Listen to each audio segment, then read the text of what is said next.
Welcome aboard! We will be your guides during this magical journey into the movies. It's the perfect job for us because we love the movies.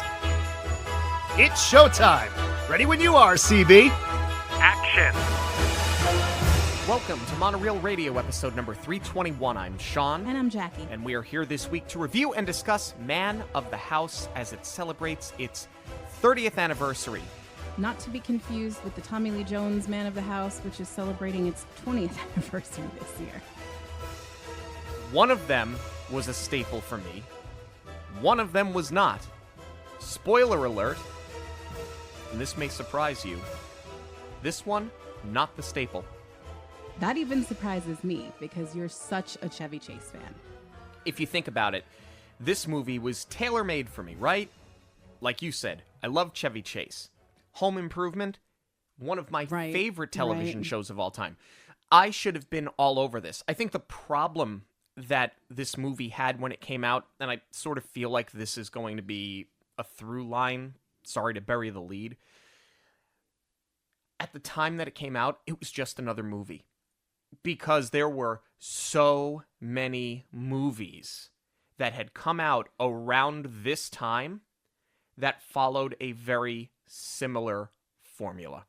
Well, 1995 was just a huge year for movies in general, specifically with family entertainment. 1995 was like the pinnacle of family entertainment. You have Toy Story, right? I mean, and that was revolutionary at the time. I think, every family, no matter what age the kids were, they were in theaters seeing Toy Story. You also had Jumanji come out this year.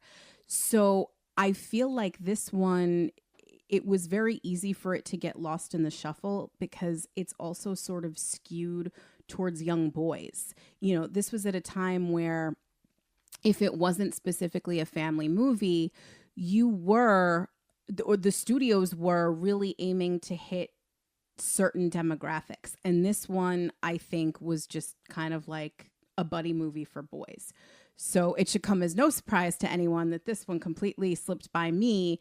And my first time watching it was for our review this week. I think if you just look back on what movie, think about it. Only, a month and a half ago, almost 2 months ago at this point, we talked about House Guest that celebrated an anniversary. This very much feels, at times, like House Guest. Looking back a year prior, Getting Even with Dad, Macaulay Culkin, Ted Danson. You had so many movies that sort of followed this formula. And I think that's why, for me, it sort of got lost. I didn't see this movie for the first time until about a year and a half ago. It was one of these things like, I was just messing around on Disney Plus. I had a day off of work. The weather was bad. And I was like, let me go find something. And it came across as a You May Like title because of something else we had watched, probably for the show. Oh, because you watched this, you can watch this. I was surprised it wasn't Moana or Mickey Mouse Clubhouse or The Simpsons. It was this. I saw it for the first time then. At the time, I thought a lot of it was sort of forgettable. So I was actually really interested to sit and revisit this when I knew we had this anniversary coming up. See, and what's funny, you're saying it's forgettable. Even though I had never seen it, I feel like I had seen it 400,000 times. Not because it was so well marketed that the trailer was everywhere, but this trailer had to have been on a VHS that I was watching all the time because there were so many quotes and so many of Chevy's lines in particular that stood out to me. And I'm like, wait, why is this happening? I've never seen it. But it was because, and I wish I could remember what movie it was, it definitely played before something that was in heavy rotation in my house. Well, has this movie grown on me? Was this something that you were pleasantly surprised with the first time around? And at the end of the day, is there enough here to separate it from other movies of its time? Or is it completely formulaic? That, on top of many other things, is what we are here to discuss today. This episode is sponsored by Fierce Fox Co., designers of handmade silkscreen shirts. Fierce Fox has a t-shirt, tank top, hoodie, or crew neck for every fandom. So whether it's the movies or theme parks, princesses or villains, the MCU or Star Wars, everyone will find something they love. The designs range from subtle quotes from our favorite films to iconic characters we can wear proudly in so many different styles, such as sketchbook and concert tees. Listeners of Monoreel Radio can get a 20% discount using the code Monoreel at checkout. Visit fiercefoxco.com to check out all of the collections. Ben Archer and his mother Sandy reinvent their lives after Ben's father leaves them. 5 years later, Sandy is ready to remarry. However, neither she nor Ben are impressed with any of her potential suitors. She meets prosecutor Jack Sturgis and quickly asks Jack to move in despite Ben's objections. At school, Ben's friend Monroe tells Ben that he needs to get rid of Jack, so they scheme a plan where Ben joins the Indian Guides and forces Jack out of his comfort zone and into misery. Ben has no interest in doing this himself, but he just sees this as a means to an end. They join the club and pick the names Little Wing and Squatting Dog. Jack is forced to partake in activities that he does not wish to do. Meanwhile, the Mafia is planning to kill Jack after he prosecuted the head of their family. Jack's performance at work slips due to being distracted, so he decides to quit the Indian Guides, upsetting Sandy, while Ben takes the opportunity to fake his own disappointment. Ben brags over the phone to Monroe as to what has happened, and Jack overhears it. Jack confides in Chet, the Indian Guide leader, as to what has happened, and Chet offers words of encouragement as he, too, is a stepfather. Jack decides not to quit the Indian Guides as he believes it will bring he and Ben together. They invite fellow Indian Guide and Chet's stepson Norman over for a sleepover, and he and Ben quickly bond after Norman gives Ben a handmade Indian vest.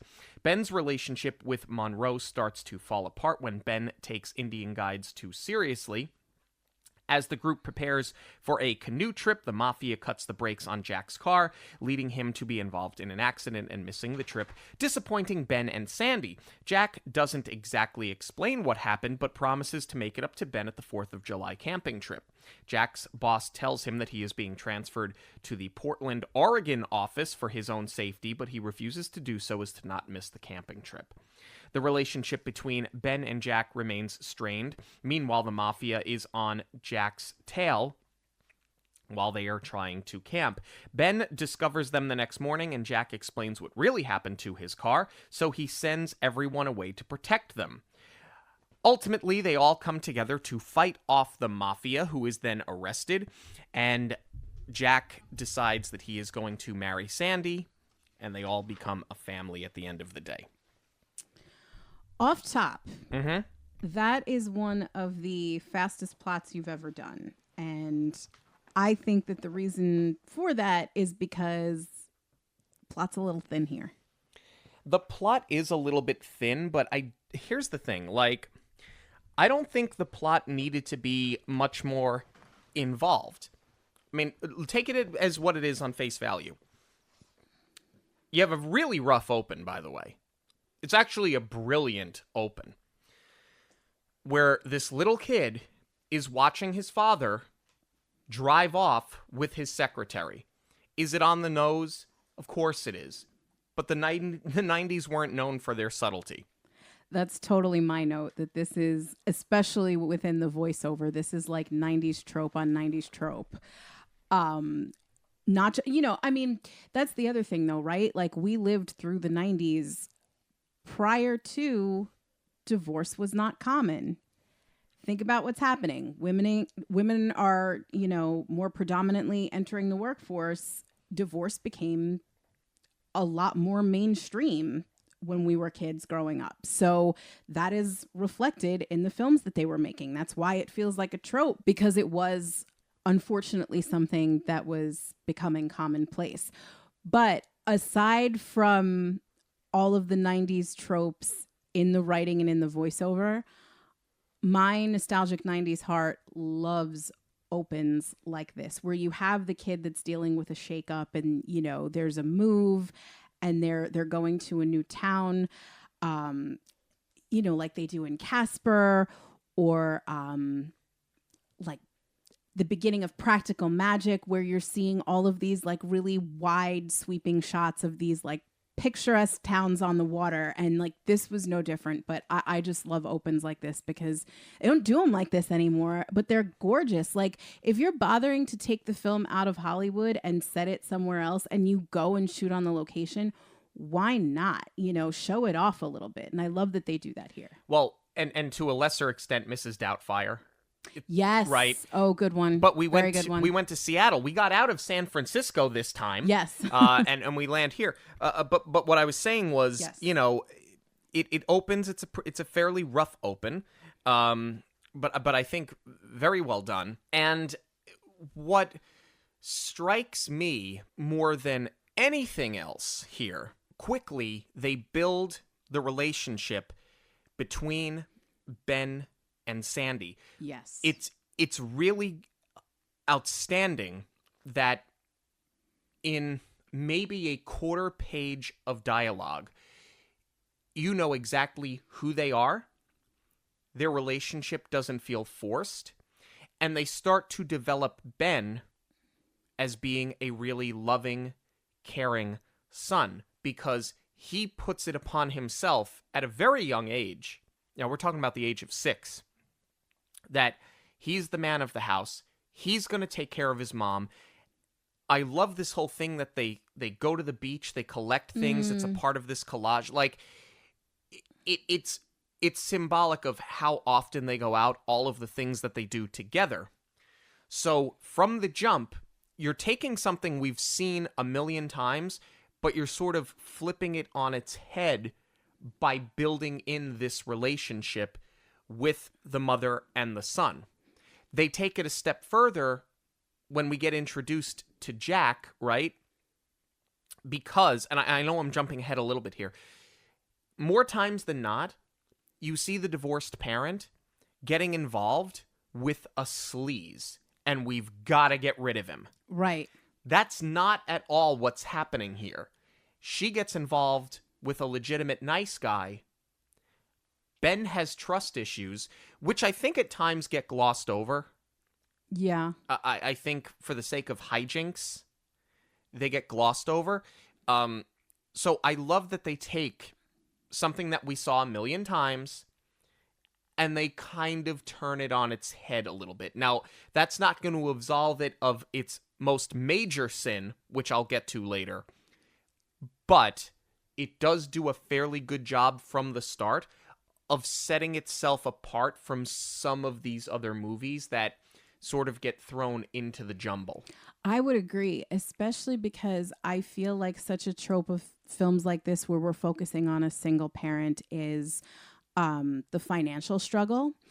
And it's so subtle here, but you get a very clear picture of how Sandy is able to make it work, because what they're also establishing through their collecting trash from the beach and making a collage out of it is that she is very artsy. And I love their loft too. I love the set that they're shooting in where they moved after the dad leaves. It almost reminded me a little bit of Princess Diaries, although this came first, right, where you do have the very artsy parent. So I think normally it would sort of beg the question of how is she doing this, but her art parlays into her profession because she's doing the drawings in the courtroom, which is how she meets Jack.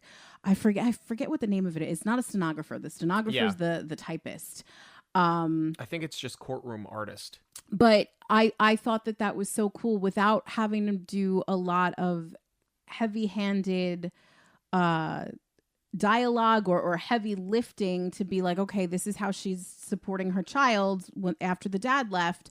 It was just a very natural flow into she's able to make a living off of her art, even if it's not, the art that she's creating. She's still able to do it. And it also doesn't need much explaining as to how their relationship started to develop. Where I do feel that this gets a little clunky is that Jack and Sandy are obviously ready to take their relationship to the next level. They're engaged to be married, so he's moving in. where I feel that there's a disconnect is that Ben has already driven away a montage's worth of boyfriends. To your point, this is where you'd get the trope of like the sleazy boyfriend, or the one that's trying too hard with the kid, or the one that's a giant kid himself. And, you know, in the montage, Ben will just shake his head like, nope, we're done here. Let's move on.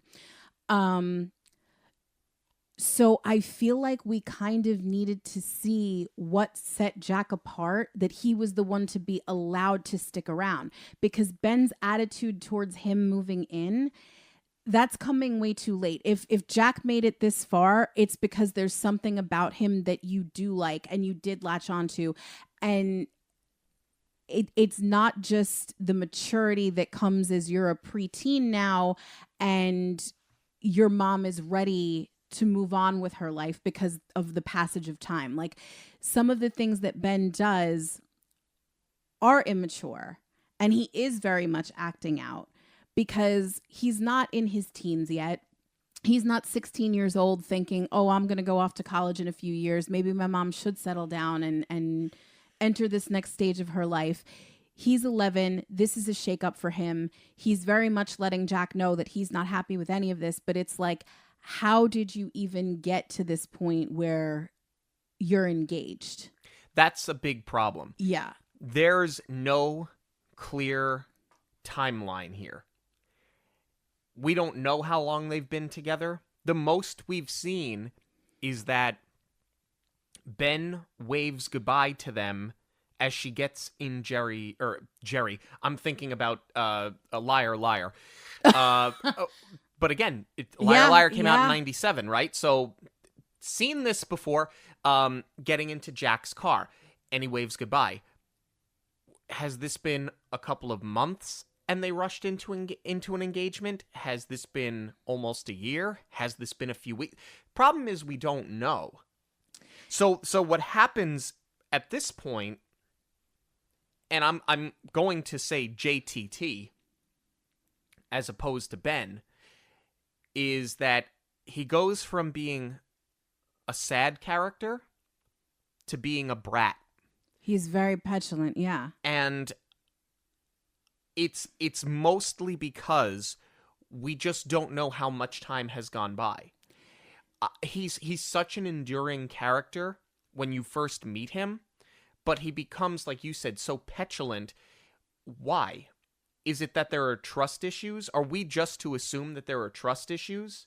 If that's the case, so be it. But because of his scheming and his hijinks, and I've said this about Jonathan Taylor Thomas before, I have problems at times separating him from his role on Home Improvement. So when he starts with the schemes, and it's right off the rip, and we're doing it for hijinks, I think you lose his innocence in this. And I think that that's a bit of a problem because he almost becomes an antagonist and he's supposed to be our leading man. I agree. He's borderline unlikable. And I don't know if that's because I didn't grow up on this movie and I'm watching this through the eyes of an adult that's like, come on, kid, you're old enough to know better. Stop being a brat. Versus if I had seen it as a kid, I'd probably be a bit more on his side of who is this man that's just shaking up my life. The only thing that I can chalk this up to, and, you know, I did give this film credit for being very subtle, not but 2 seconds ago. So maybe this was another thing that they were trying to do more subtly, is that up to this point, you know, Ben is 11 now, so he can stay home by himself while they're going out on dates. They also do spend a lot of time together at work. So who knows if they're like leaving court for the day and going out to have dinner or whatever.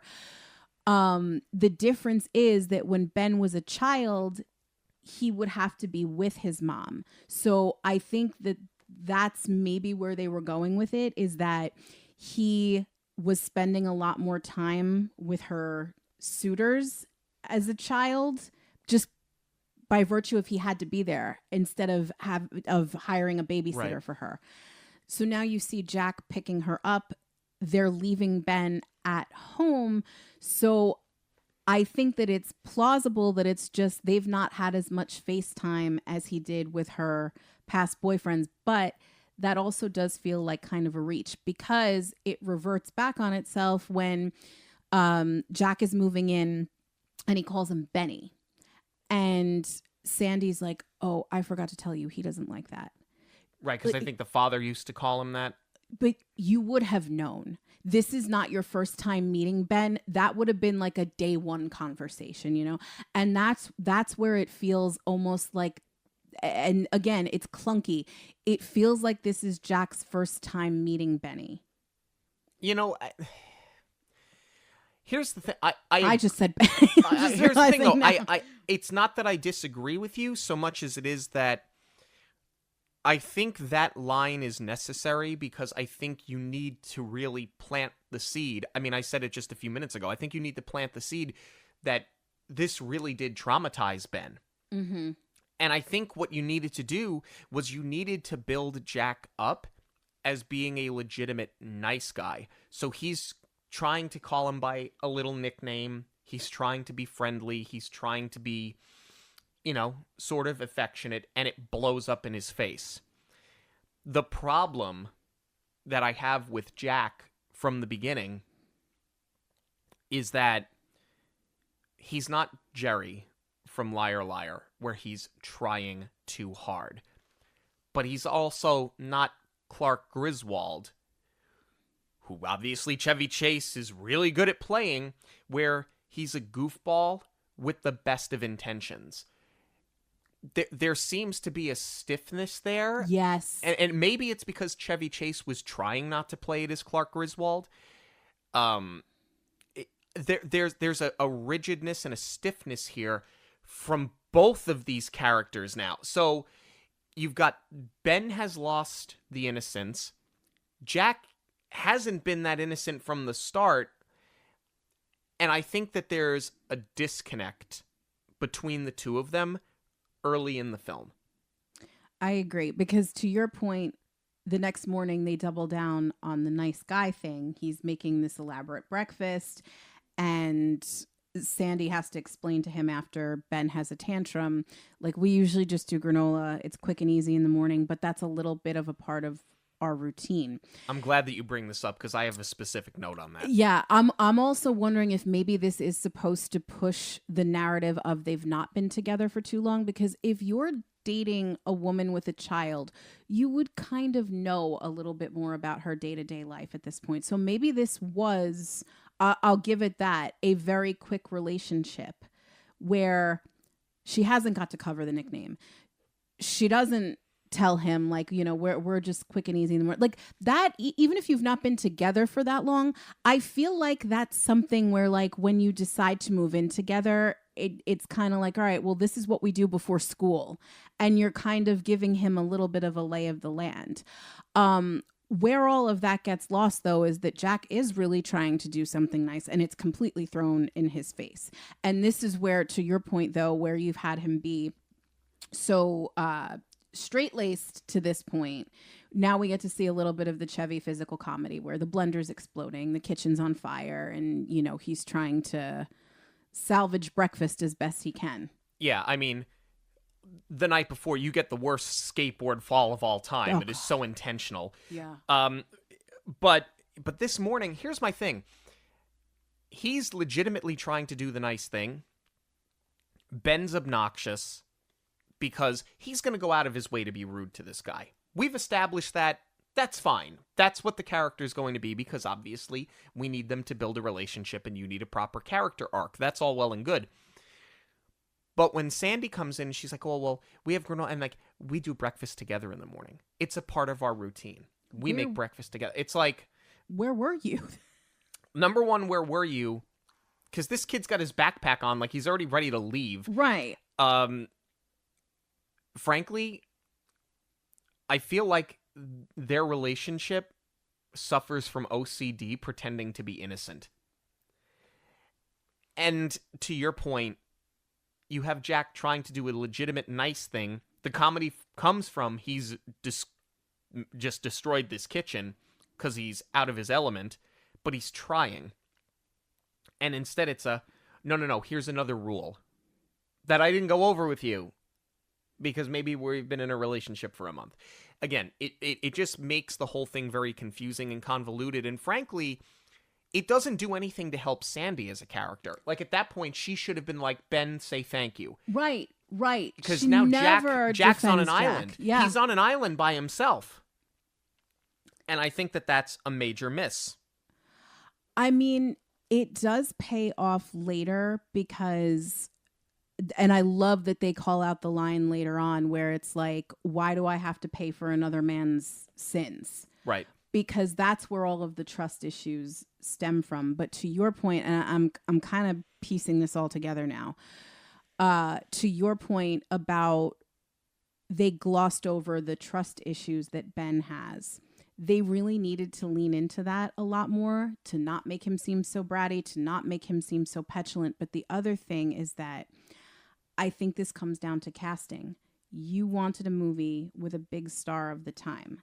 And I was going to get into this later, but they were actually, Chevy wanted Macaulay Culkin for this role, but he was too tied up in other things, and then he took the break from acting. So, you know, you have Disney's shining star.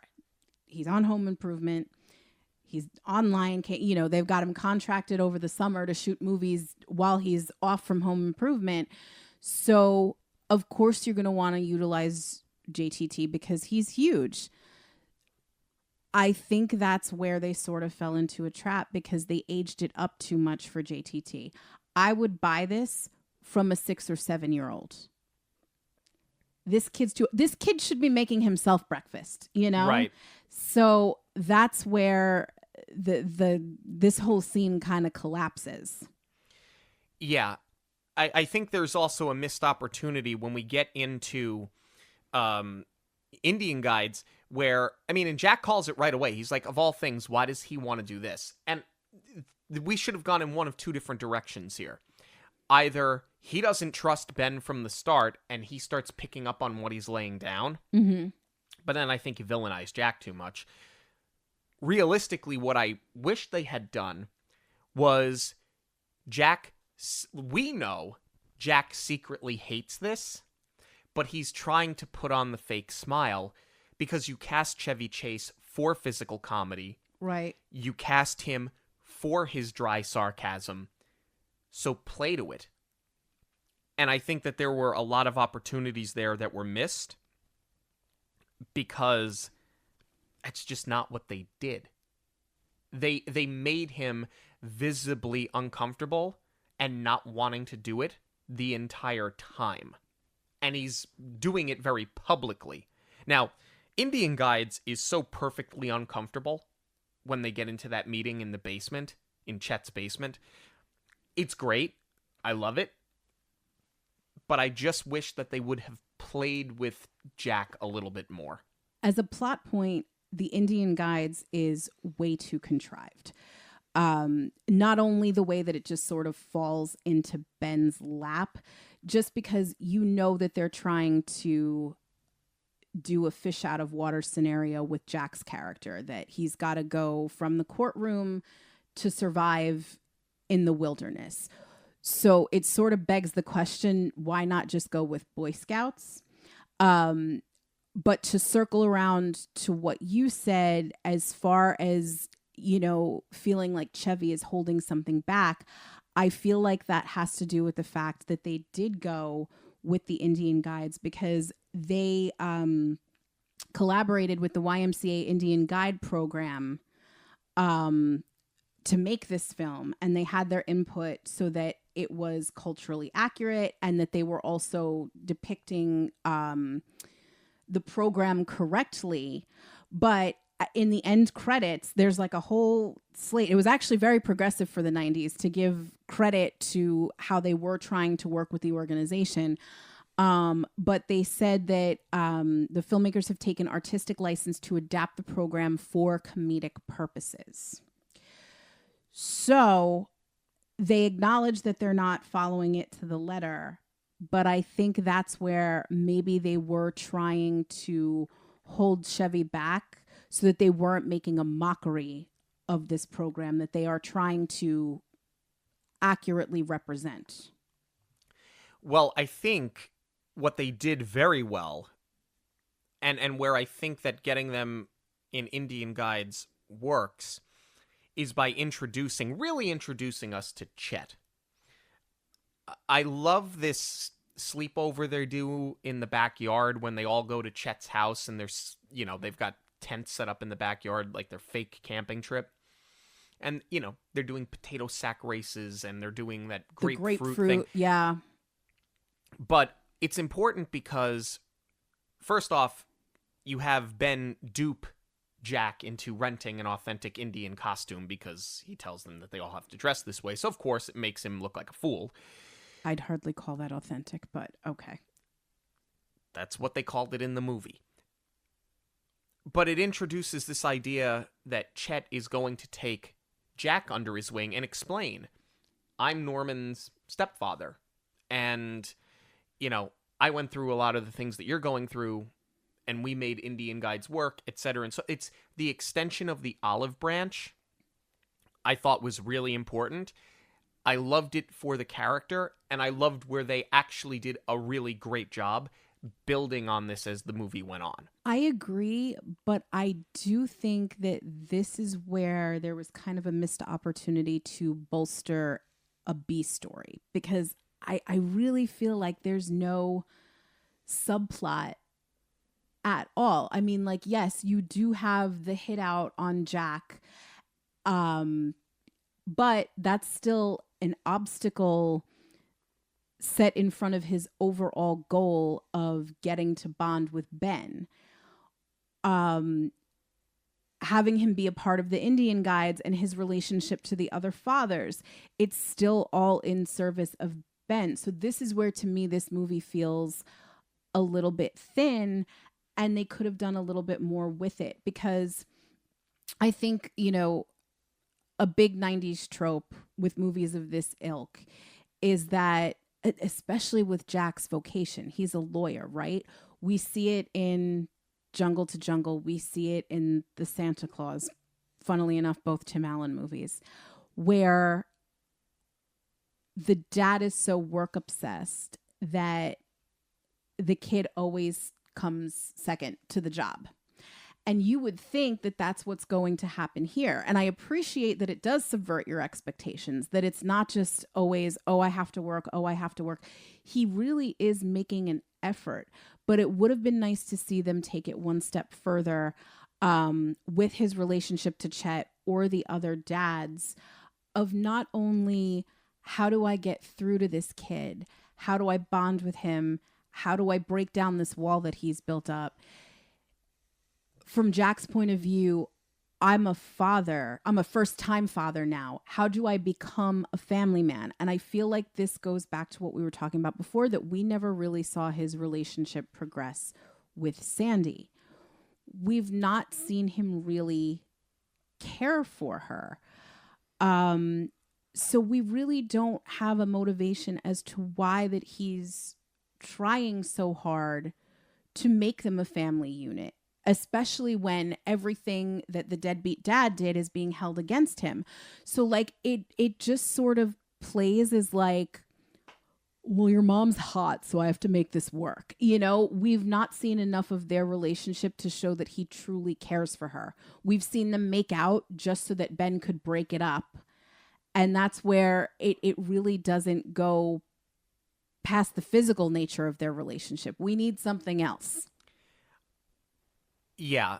I think the secondary plot is the mob hit. I don't know what in God's name it was in this 3-year period where we were obsessed with the mafia, number one. Number two, with the mafia being stupid. It was amazing to me. This is the second film in 2 months that we're talking about where this is a subplot. Now, House guessed a little bit differently because he ends up in that predicament, the Sinbad character, because he's trying to escape the mafia. But they're the most dim-witted mafiosos you could find. It's happening here. It happens a couple of years later in Jungle to Jungle. It happens in Blank Check, it happens in Dumb and Dumber. Now, in the case of those two movies, it's to a lesser extent. It's less egregious because in Blank Check, the whole thing was that he spent all of their money because he had the blank check. In Dumb and Dumber, the whole thing was we have to get Mary her briefcase back, and we're writing IOUs as we're taking the ransom money out to pay our way to Aspen. Like, so those end up being major plot points, obviously, but there was something, again, about this obsession getting even with Dad. He was a criminal in that movie. Like, what was it that made this obsession? Well, I'll tell you what it was. Well, I think I know what it was. It's because we are now like 20-ish years removed from The Godfather, which spawned a whole genre of these mobster movies, but it was so glamorized in the 70s. So you get away from that for a while, and now you bring it sort of full circle where you want to get back to it, but we've seen this done before where it's glamorized. So what's the next best thing is satire. But I'm glad you bring this up, though, because as I'm watching this, I'm thinking the same thing. I was like, wow, of all the comparable films, I really did not think that I would be drawing so many parallels to House Guest. But the difference with House Guest is that the A story was Kevin trying to escape the mob. The B story was Gary trying to repair his family. Here, it's one and the same. Jack doesn't even know that he's trying to escape the mob, but the mob is just, I said it earlier, that's just another obstacle standing in his way of his goal.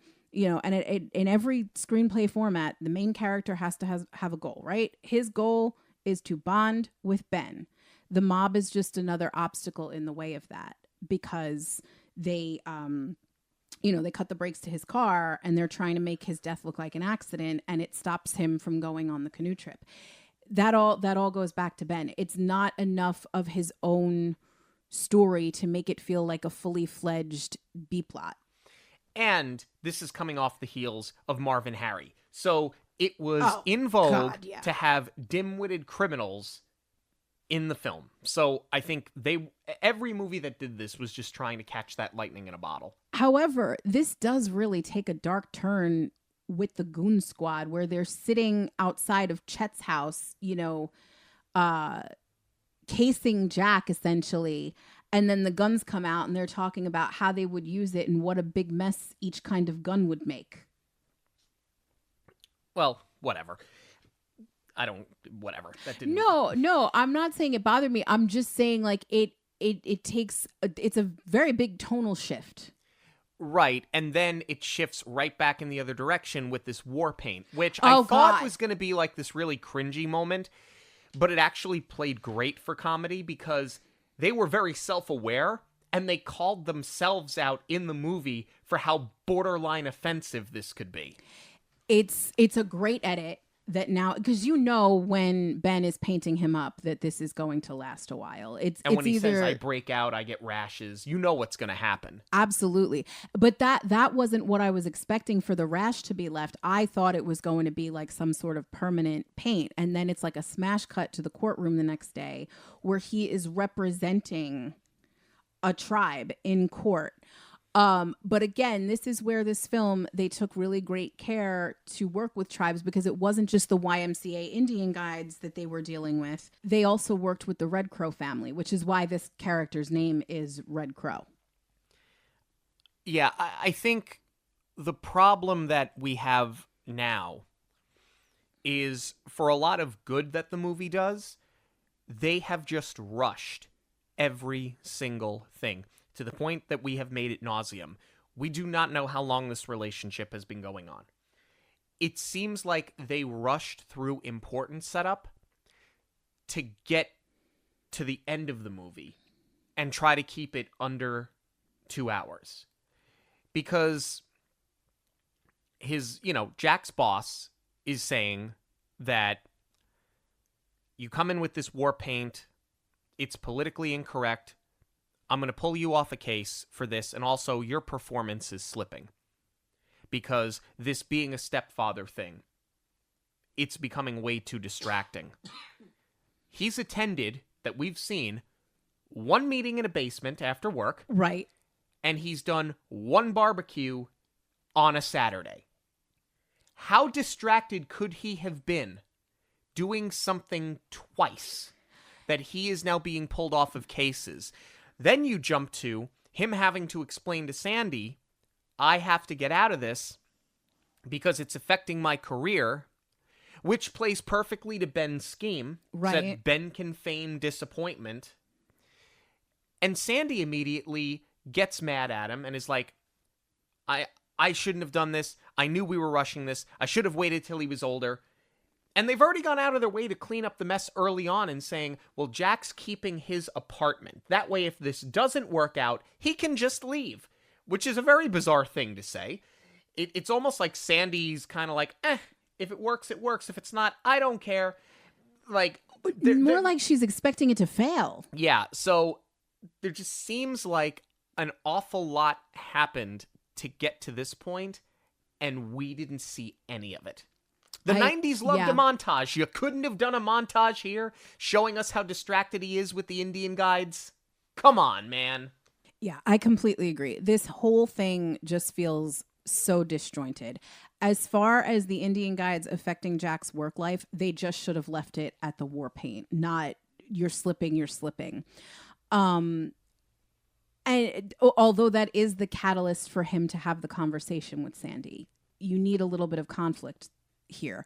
However, with the way that Ben is behaving, it is shocking that Sandy immediately goes to, well, this isn't going to work. Maybe this is too much if you're not prioritizing. And I get it. Again, we're dealing with past trauma from what the father did, but like Jack has been bending over backwards to make all of this work.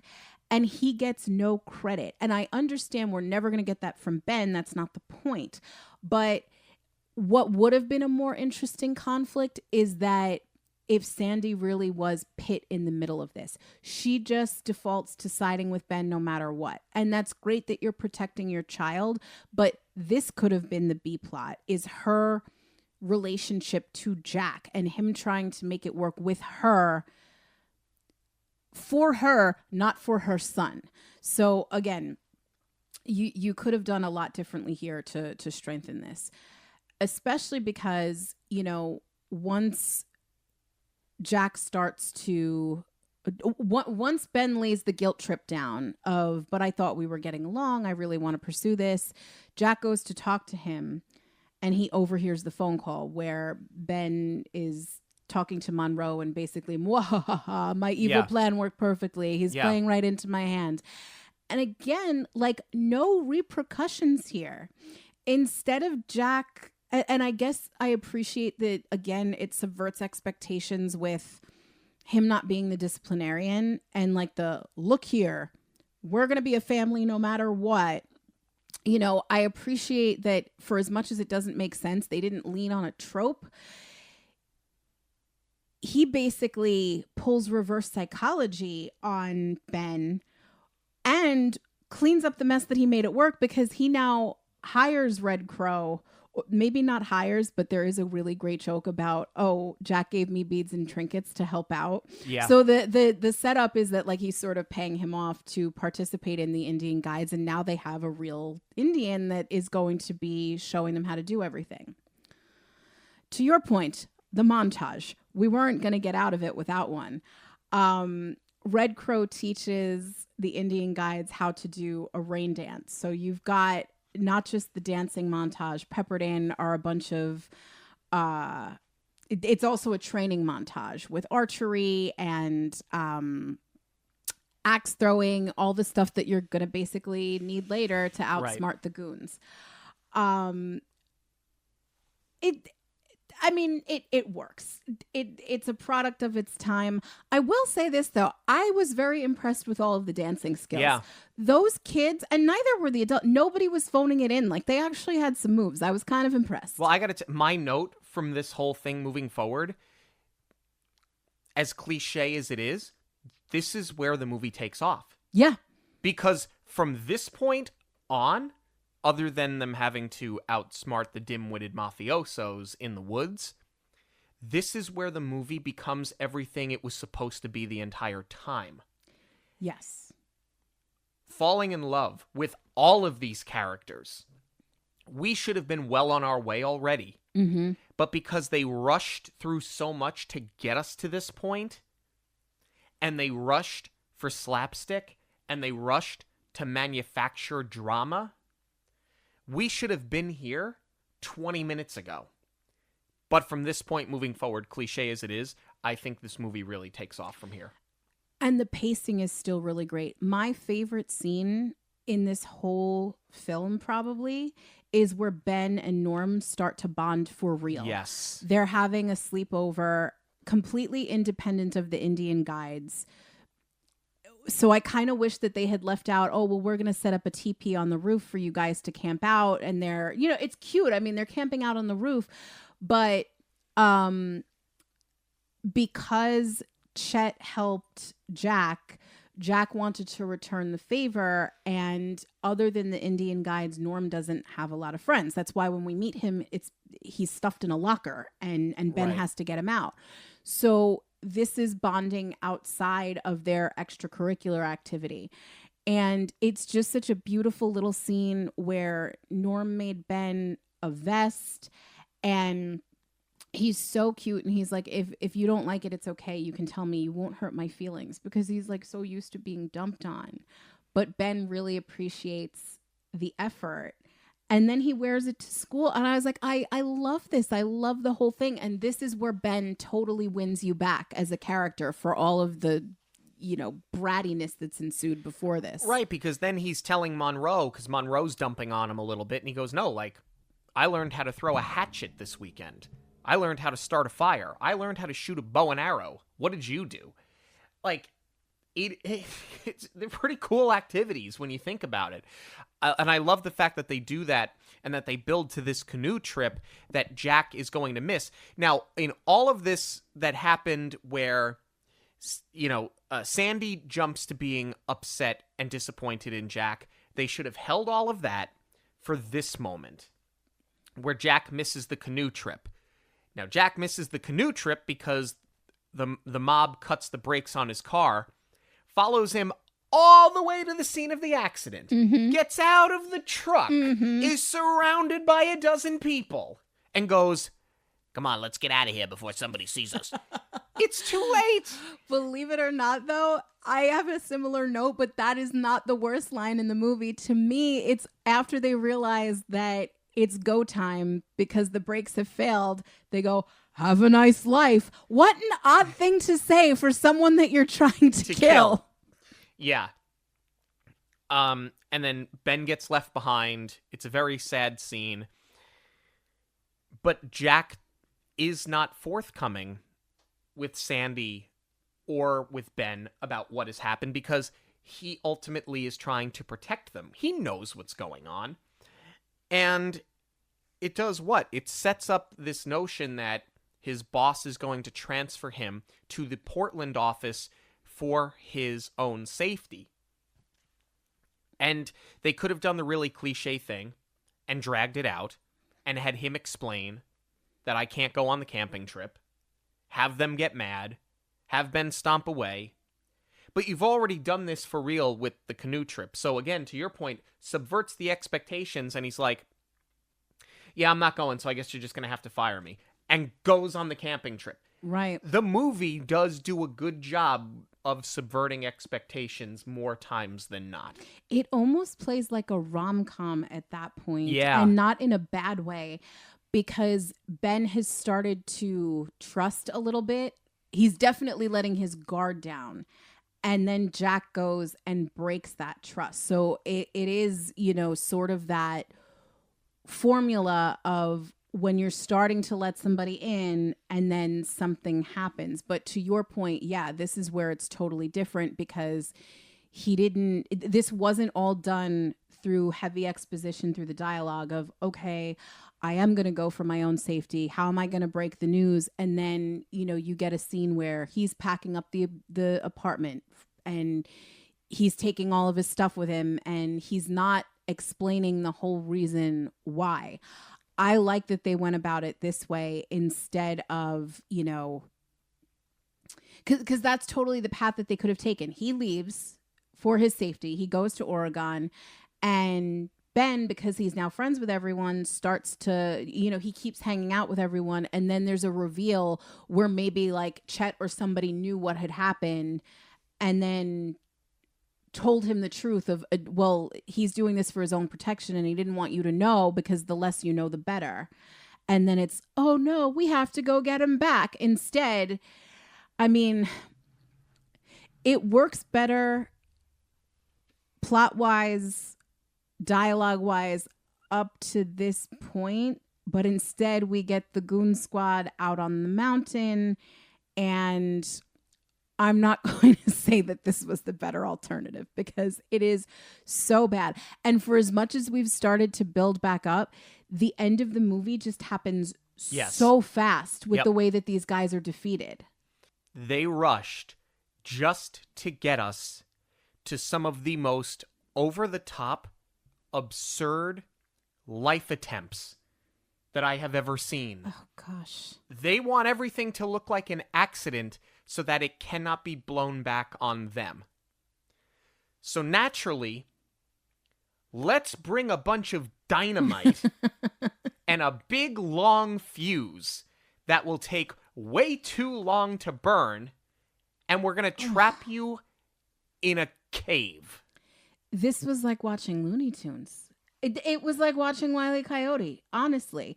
Because then, for as much as you're rushing, the attempts on his life drag, where it's like, you could have wrangled these guys and taken them down 10 times over already. I mean, I do like the divide and conquer aspect of it, that Jack sent away the rest of the tribe, and they were like, we can help, we can fight. Right. And, they've all got their bows and arrows, and Lloyd, who doesn't talk, or Silent Thunder is doing the boxing motion.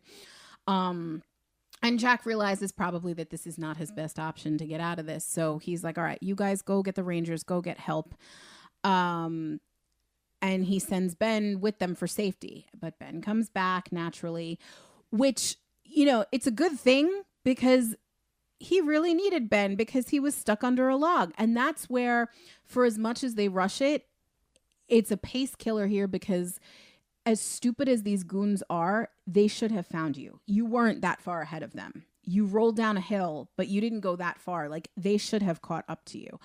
I do like the idea of shooting the beehive down and having the bees attack them. But then, yeah, to your point, when we get to the old mining cave, I didn't know if that was dynamite that was there that they found or if they brought it into the wood. It doesn't matter. The whole thing is ridiculous. Also, you've got guns. I'm not suggesting we record. Yeah, no, I'm not suggesting that we resort to gun violence, but you have the big gun. You are in control of the situation. You didn't need to, force them into this cave. You could have forced them anywhere. That would also, by the way, look like an accident.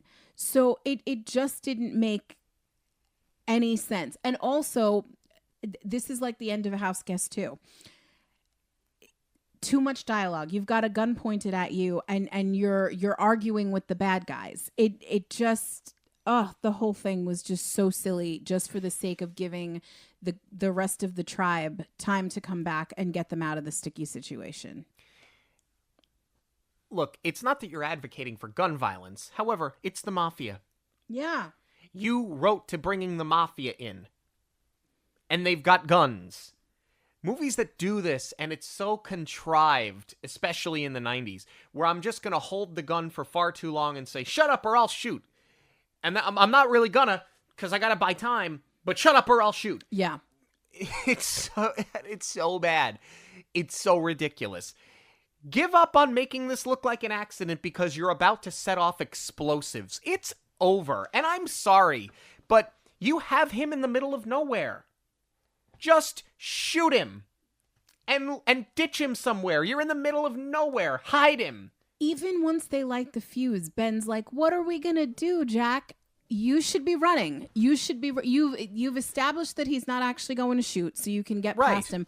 Or run further back into the mine, which is not the best solution, but it's better than exploding. and then have the rest of the guides help you out, like use your survival skills to get you out of this. Instead, it's cute where, you know, they shoot the bow and arrow to kill the fuse, but then one of the bad guys is taken out by 4 arrows that are pinning not even his limbs to a tree behind him. It's just his suit. All he needs to do is take his jacket off and he's going to escape this one. Right. But again, 90s mafia, they're too dumb to figure that out. The other one of the guys, I forget who, they just shove him into a rock. He doesn't bang his head. He just like hits the rock with full body force and collapses onto the ground. Like I've seen hockey hits that were worse than that. Right. And he's fine. And then that gives Jack enough time to grab the end of the gun and hit the Hey Joey. the Boom. the leader with it, so to speak. But it was just so easy to take them out. Because they're so silly, you could have done this yourself the entire time. You didn't need the whole tribe to come back and get you. I get that the whole point is you know, the brotherhood, and you know, in the scene the night prior where they're by the campfire and Jack tells the horrible story. I mean, Little Crab. Yeah. The story has wonderful morals, and as Norm points out, the big takeaway is that you need to learn to have faith in people. However, this is done in really terrible Native American, the stereotypical speak, the Peter Pan speak, if you will. And what's worse is that he calls it out and does it anyway. And Jack says, "I'm going to do it for comedic effect." Not funny. But he does call out, he goes, "I'm going to do what they did on F Troop and just hire Italian actors as Native Americans." Okay, so that's fine. You're acknowledging that none of it is PC, but like the fact that you did it anyway after acknowledging it makes it so much worse and so much more cringe. But you do need that setup of the moral of the story is have faith in people, and that's why the tribe did come back to help them out. And then we see the wedding. And it's over. Pretty much. Beautiful setting, though, for the wedding. Yeah. I think it's on the rooftop again, but like when you have this gorgeous backdrop when you're so close to the water, I mean, it's stunning. Yeah. It just amazes me that we rushed through the things that we rushed through. We rushed to get to drama. We rushed to get to comedy. We rushed to resolutions. Because this film does so many other things really well. Frankly, I thought, especially when he's crying when he misses the canoe trip, I thought Jonathan Taylor Thomas was really good in a lot of these scenes. I thought Chevy Chase was really good in a lot of these scenes. We'll talk about the cast in depth, you know, in just a moment here. But this wedding, it's just like, it cuts to, okay, we're married. It's over now. I just don't understand why we rushed through what we rushed through to get to what we got to. Especially when I could understand if it was, especially because of all the things that you've heard about how difficult Chevy Chase is to work with. I could understand if he wanted the spotlight on him and we were rushing through scenes so that he could have bits of physical comedy. But he wasn't the only one doing physical comedy. So it just, the pacing really doesn't make sense at a lot of points. Yeah. But with all of that being said, we're jumping around. We're rushing through certain things. Then you get other moments where things breathe, and perhaps you can keep your eyes open long enough to notice some things. Where in the Film is brought to you by our friends at Where in the Park, a seek and find card game that you can play in your favorite parks. Whether it's Disney or Universal, SeaWorld, or more, Where in the Parks challenges you to spot those little details that so many can miss. To order your game packs, visit monoreelradio.com and click our affiliate link for a 10% discount today. So, I didn't find any production errors. I didn't find any, like, overt Easter eggs. And maybe you can call this a stretch. However, and it wasn't until the sleepover where Ben starts calling, because he's only been called Norman the whole time. Norman.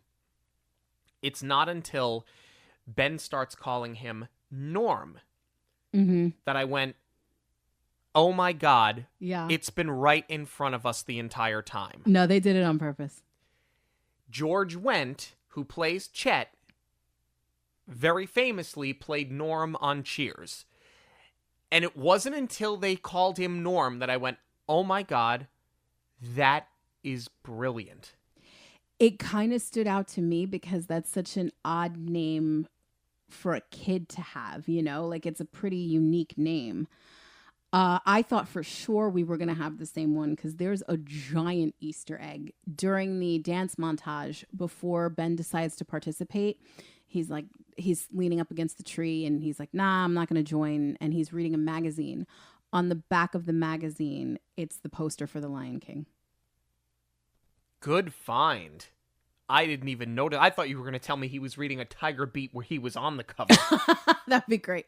Let's get into our cast, starting with Jonathan Taylor Thomas. This was actually his film debut, so to speak, as like a leading man. He's not doing voiceover. It's him taking a lead role. I think something you said earlier sort of makes a lot of sense in why I kind of grappled with how I felt about him at the start of this movie.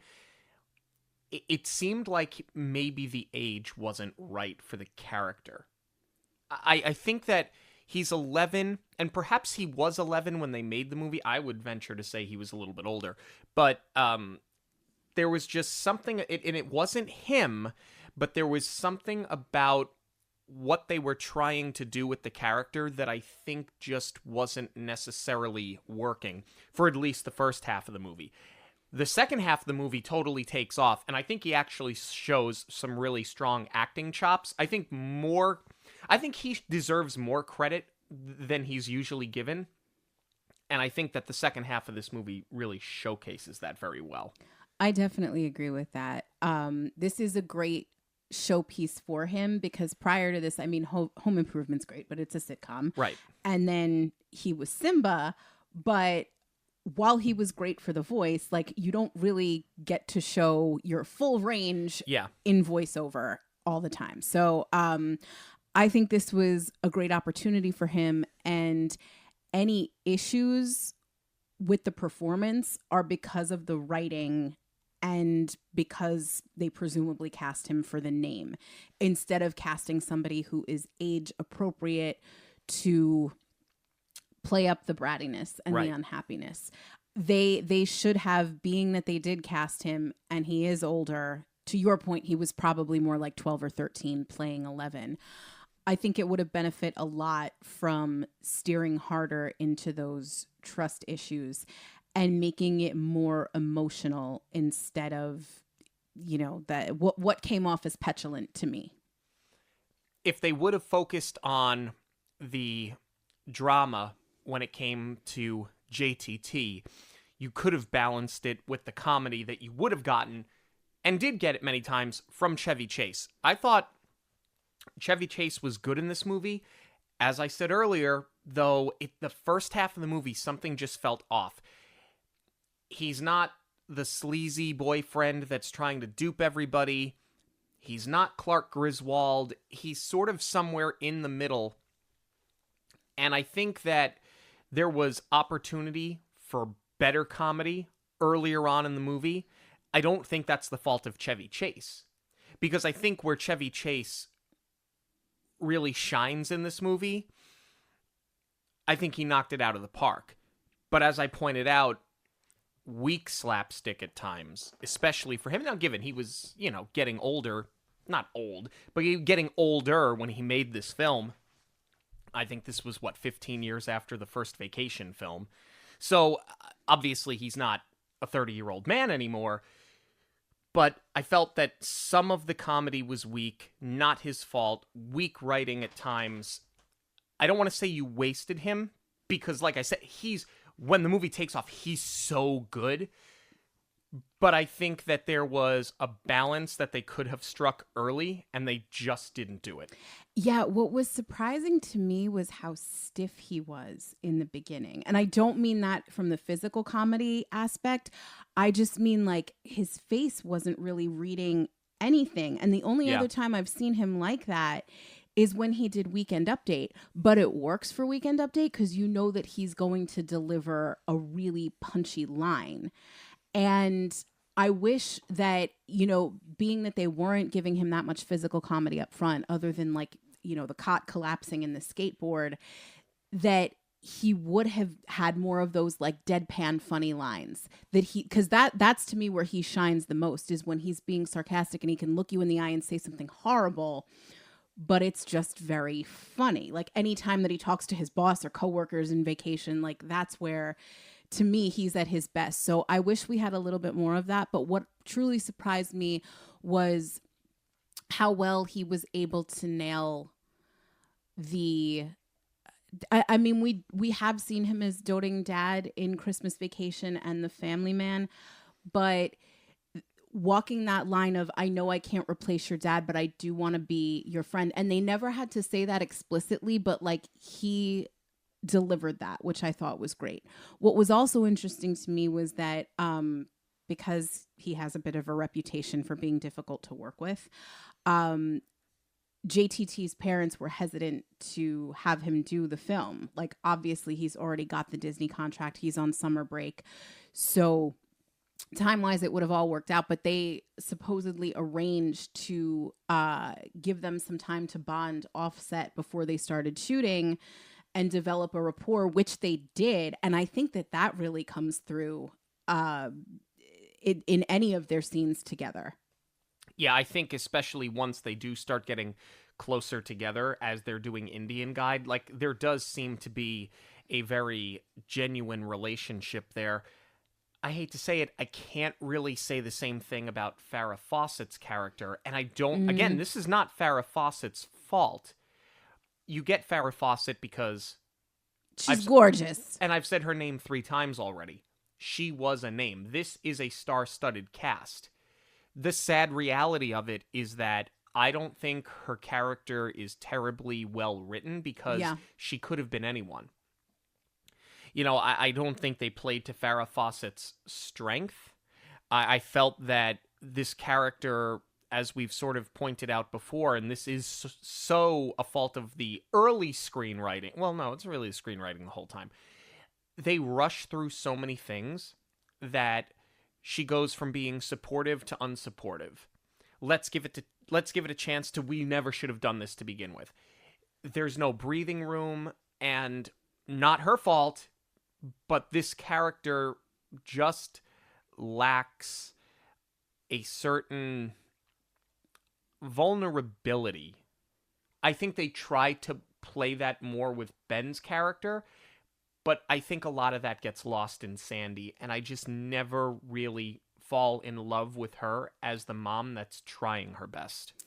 I completely agree with that. I mean, they did try to give her some type of agency by giving her the job. Like, she wasn't, her role wasn't entirely stressed out single mom, which we've seen the trope, and I'm glad we didn't go down that road. And it wasn't also, oh, let's give her something to do. She'll be artsy. They at least took that one step further with the job. But I had said this earlier too. I wish that we had seen their relationship, meaning Jack and Sandy's relationship, breathe on its own to see why he falls in love with her, why he's trying so hard. And, you know, in doing so, you would have developed her character more because we would have had to see why he's pulling out all the stops for her. So she's totally a victim of the writing. And what I would have really loved to see too was if they had given her some comedy that she could have done. I mean, not everybody's going to be Beverly D'Angelo, right? Where they can hold their own against Chevy Chase. But like, it would have been nice to see a couple of funny lines peppered in. Maybe she gives a sarcastic line to Ben every now and then because he's being a jerk. That would have been kind of nice to see. George Wendt plays Chet, and we talked about it before. He's obviously a legend due to his role on Cheers. I really loved Chet as a character. Honestly, Chet might be my favorite character in the movie. I think the olive branch that he extends to Jack is one of the best scenes in the film. I think that you could have very easily had him be the caricature of these over-the-top scout fathers, pack leaders. I wasn't in the Scouts, so admittedly I don't know their exact title. But you know what I'm saying. You've seen them parodied so many times. Den leader, Yeah. I think is the term in Boy Scouts, But if I'm not mistaken. The point is, like, it's been parodied so many times. You could have done that with him, and he could have pulled it off. But I like how you have Chet with the Indian guides that's really playing up on it and building this relationship with Norm. But then there's Chet behind the scenes that's like, no, you know what? This is exhausting, and I had to do this too. It's like the dynamic there, and I thought that the chemistry between George Wendt and Chevy Chase was spectacular. Interesting that you say that, because he was not the first choice for the role. But you're right. The chemistry is definitely there. And I actually really like Chet the teacher as well. Like, you know, when Jack goes into his classroom and he admits, this is not hard for me to do, to ask for your help. He's not, I think if he was in Indian guide mode, or if they were like hanging out, barbecuing, it would have come off as like, oh, so you do need me. I'm the expert here. And instead, just because he's in his classroom, he teaches the woodworking class at school. It's just kind of an open forum for Jack to level with him. So I really, really love that scene. But was he the best man for the job? John Goodman turned this down.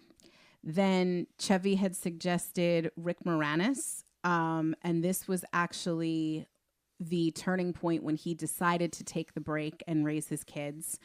And then Chevy also suggested Robin Williams, because they were friends and they hadn't got to work together yet. But Robin was tied up in a little film called Jumanji, so he wasn't available. So I'm not saying that the wrong person got the role, but knowing that, it would have been very interesting to see what some of these other comedic titans did with it. We have Zachary Brown as Norman. Scene stealer. Yes. He's an absolute scene stealer. The scene with him gifting the vest Ugh. to Ben at the sleepover, he was spectacular. He could have played this so much more nerdy, but the fact that he just does it as this innocent kid getting picked on, that's what your heart goes out to him in every single scene that he's in. He's incredible. Yeah, and then you've got Art LaFleur as Red, and neurotic, to the book, but does it well. Art LaFleur, like, he was in so many movies that I grew up watching. I mean, we all remember him from The Sandlot when he played Babe Ruth. Yes. And we've talked about him on Monoreel before. He did a few films with Disney, but where you get that over-the-top cheesy comic relief the whole time, it's not the character that you well, I should say it's not the actor you expected it from, but that's the brilliance of it, and that's why it worked. I thought that was lightheartedness and just goofy comedy when you needed somebody to lighten the mood. Red was there to do it. I wish there was more of it, though. And I think a lot of what makes it so funny is that because he's such a large, stocky guy, playing this, point of, I keep forgetting the phrase that he uses, like a point of, whenever he interjects, yeah, he says point of something. And I love that just someone who looks like that physically is playing this neurotic role of being so by the book. It's a really great juxtaposition, and I wish they had played up on that a bit more. Final thoughts on Man of the House. I'll go first. I think as I've said ad nauseum, there's something in the first half of this movie that's not working. I think at times the pacing is just way too choppy. However, at the end of the day, I think that when it works really well. I think that there's a better film in here somewhere, but that's not to say this was a bad film. I thought the cast did the best they could with what they had to work with. When they made it work, it was outstanding. I think had this film just taken a little bit more time to breathe, we could have had 10 more minutes of screen time. You could have had a kids movie that was an hour and 43 minutes long as opposed to an hour and 34 minutes, and no one would have really cared that much. I think kids now don't have the attention span for an extra 10 minutes, but I think 30 years ago they did. You could have done 10 more minutes. You could have let some characters develop. You could have let some time pass, and you would have, I think, at that point, made a borderline timeless movie. That's how well it works when it works. I'm glad that we sat to watch this because it was a revisit for me. I liked it a lot more this time around than I did previously. And it's one that I will definitely be revisiting in the future. Probably not terribly often, but it's one where if I'm looking to just watch something with 90s feel and I feel like I've watched Blank Check for the zillionth time, nothing wrong with that because I love that movie, but if I want to just break it up and do something of the time but not the same movie I've watched so many other times, this is one that I would personally go to. I agree with most everything that you said except for the rewatchability. I think the rewatchability factor is there, just not for me. Like, this was not a great film, but by no means is it bad. I just don't think it's very memorable. I would say, though, that if you've never seen it before, watch it for the cast because they're great. Watch it for the 90s nostalgia of it all. That's where, like, if I was ever going to rewatch it, I think I would, is if I'm just feeling nostalgic. And watch it for the setting, too. I really love how they utilize this setting. I thought it was beautiful.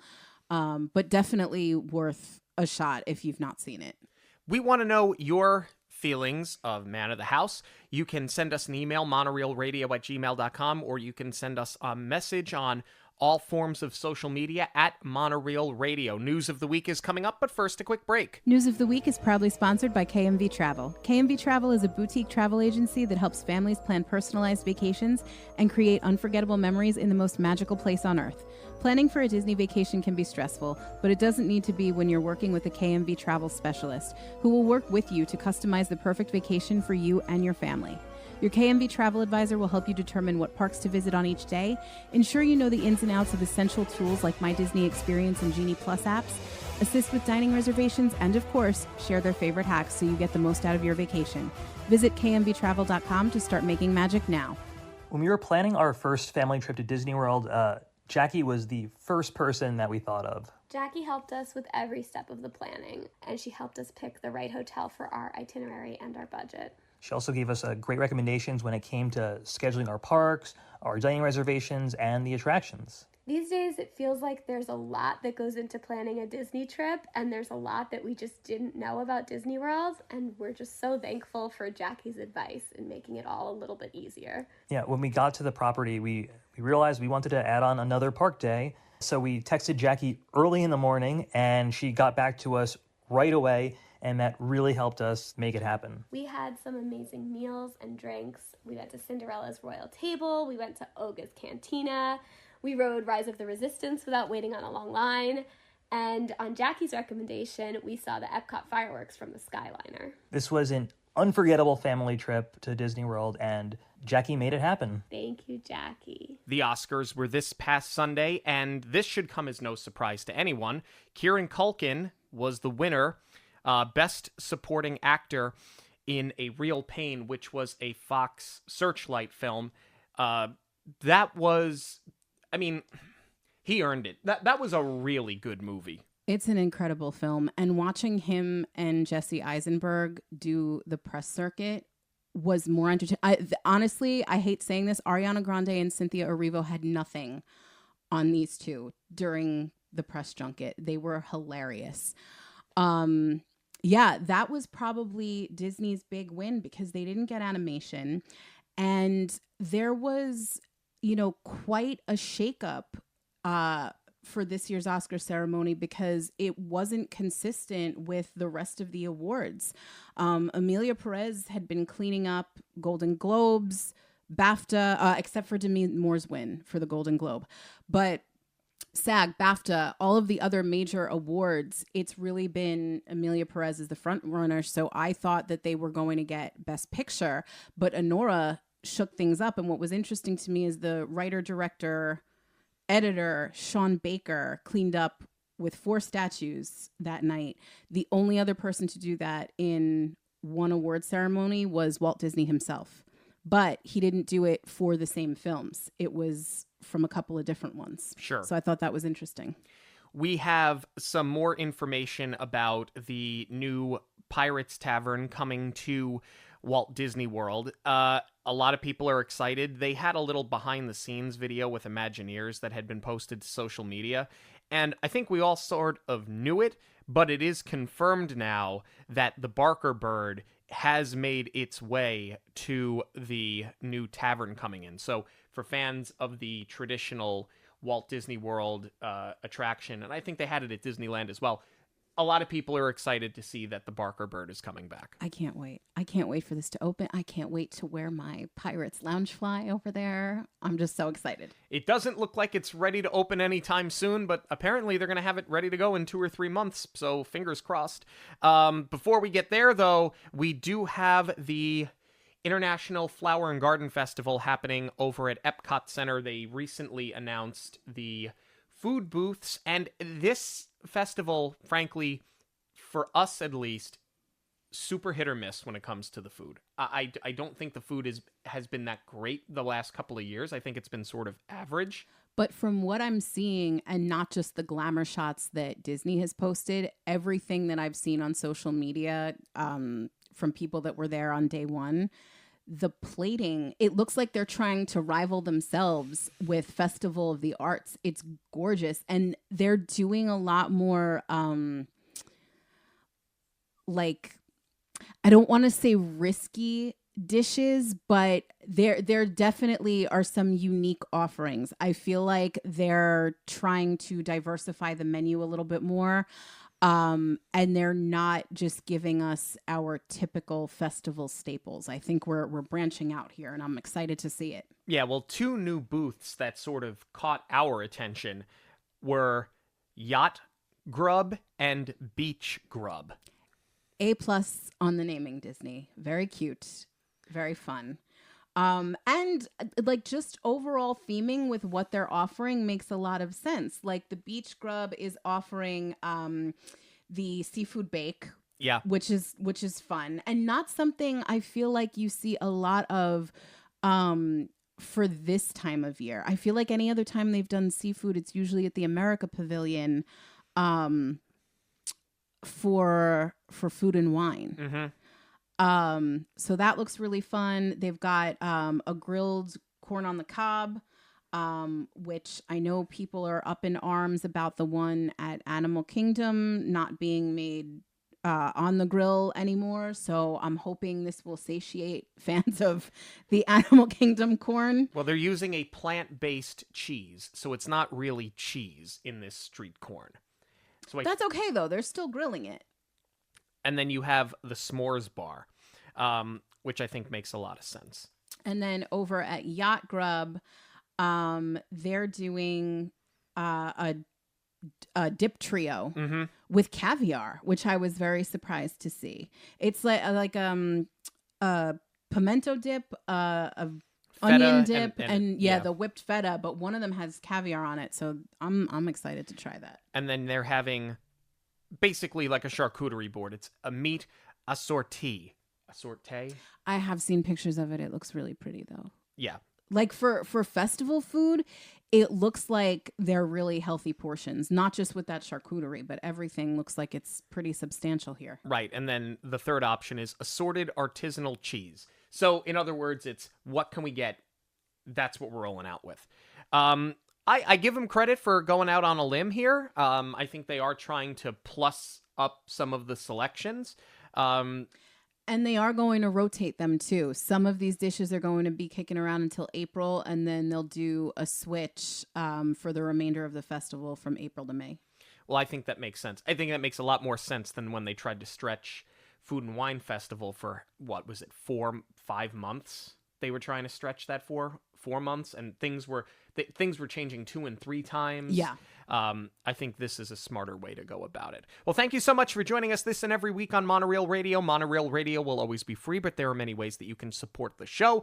Please give us a rating wherever you listen to your podcasts. Join the conversation on social media at Monoreel Radio on all major platforms. Share your favorite episodes with family and friends who may enjoy them. And of course, book your next trip with Jackie. Links to everything can be found at monoreelradio.com. We all get one story. Make yours a magical one.